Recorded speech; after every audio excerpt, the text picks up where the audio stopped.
Hello, I'm Severin Suzuki speaking for ECHO, the Environmental Children's Organization. We're a group of 12 and 13-year-olds trying to make a difference. Vanessa Suddy, Morgan Geisler, Michelle Quigg, and me. We've raised all the money to come here ourselves, to come 5,000 miles to tell you adults you must change your ways. Coming up here today, I have no hidden agenda. I am fighting for my future. Losing my future is not like losing an election or a few points on the stock market. I am here to speak for all generations to come. I am here to speak on behalf of the starving children around the world whose cries go unheard. I am here to speak for the countless animals dying across this planet because they have nowhere left to go. I am afraid to go out in the sun now because of the holes in our ozone. I am afraid to breathe the air because I don't know what chemicals are in it.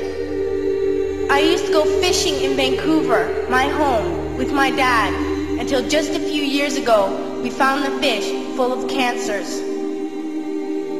And now we hear of animals and plants going extinct, every day vanishing forever.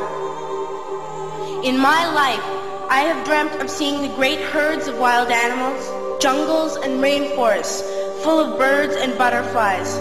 But now I wonder if they will even exist for my children to see. Did you have to worry of these things when you were my age? All this is happening before our eyes, and yet we act as if we have all the time we want and all the solutions. I'm only a child and I don't have all the solutions. But I want you to realize, neither do you.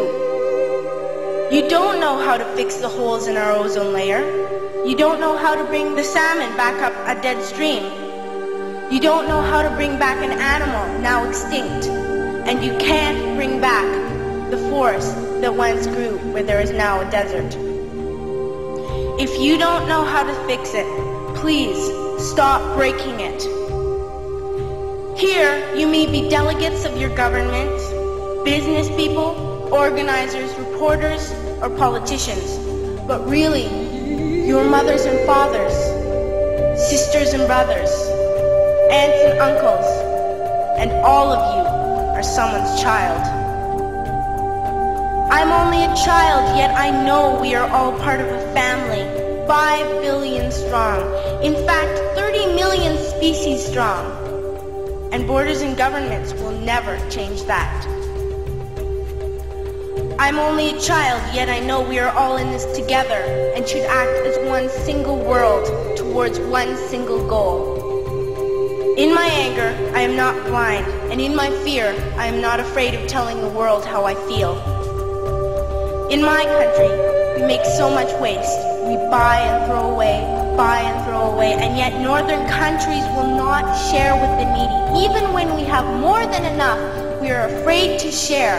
We are afraid to let go of some of our wealth. In Canada, we live the privileged life, with plenty of food, water, and shelter. We have watches, bicycles, computers, and television sets. The list could go on for 2 days. 2 days ago here in Brazil, we were shocked when we spent time with some children living on the streets. This is what one child told us. I wish I was rich. And if I were, I would give all the street children food, clothes, medicines, shelter, and love and affection. If a child on the streets who has nothing is willing to share, why are we who have everything still so greedy? I can't stop thinking that these are children my own age, that it makes a tremendous difference where you are born. That I could be one of those children living in the favelas of Rio. I could be a child starving in Somalia, or a victim of war in the Middle East, or a beggar in India.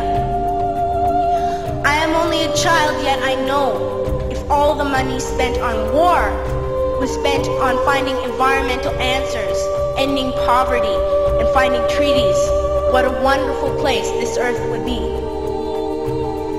At school, even in kindergarten, you teach us how to behave in the world.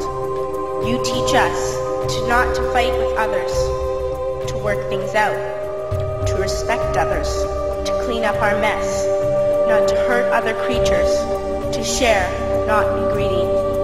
Then why do you go out and do the things you tell us not to do?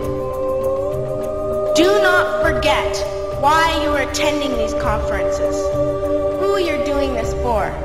We are your own children. You are deciding what kind of world we are growing up in. Parents should be able to comfort their children by saying, everything's going to be all right. It's not the end of the world, and we're doing the best we can. But I don't think you can say that to us anymore. Are we even on your list of priorities? My dad always says, you are what you do, not what you say. Well, what you do makes me cry at night. You grown-ups say you love us, but I challenge you, please, make your actions reflect your words. Thank you.